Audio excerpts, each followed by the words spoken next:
అందరికీ నమస్కారం. ఈ రోజున కొంచెం మైకులు దించండి.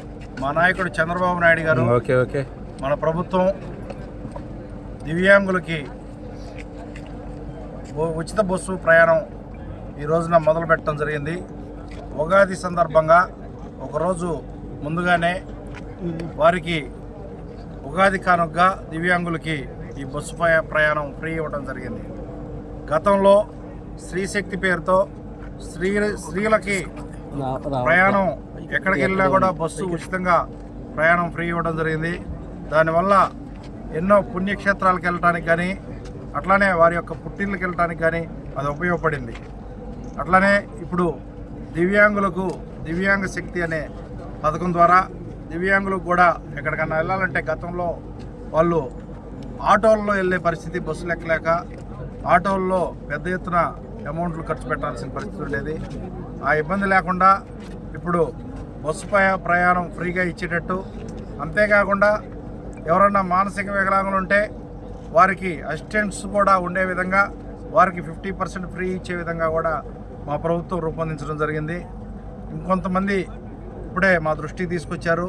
కాళ్ళు లేని వాళ్ళు బస్సు ఎక్కే పరిస్థితి ఉండదండి, మెట్లుంటాయి కదా అని అవి ప్రభుత్వం దృష్టికి తీసుకెళ్ళి ఫ్యూచర్లో ఎస్కలేటర్లు కూడా లేకుండా చేసే బాధ్యత మా ప్రభుత్వం తీసుకుంటుందని ఈ సందర్భంగా తెలియజేస్తాను.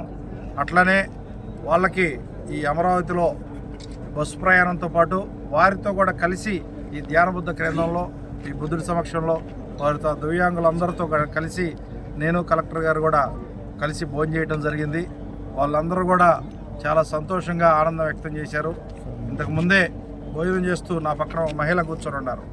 ఆమె చెప్పారు వారి మాటల్లో, మన ప్రభుత్వం వచ్చిన తర్వాత వాళ్ళ పిల్లలిద్దరూ వికలాంగులు, ఇద్దరికి 15,000 రూపాయలు వస్తున్నాయండి. దాంతోనే నా కుటుంబ జీవితం గడుపుతున్నాను. పిల్లలిద్దరిని చూసుకోవటం కాకుండా నాకు భర్త లేడు, కుటుంబం మొత్తం నేనే నడుపుతున్నాను అని చెప్పి ఆమె చెప్పిన మాటలు ఎంత ప్రజలందరూ దివ్యాంగులు కానీ వాళ్ళ తల్లిదండ్రులు కానీ ఎంత సంతోషంగా ఉండారు అనే దానికి ఇది ఒకటే నిదర్శనం.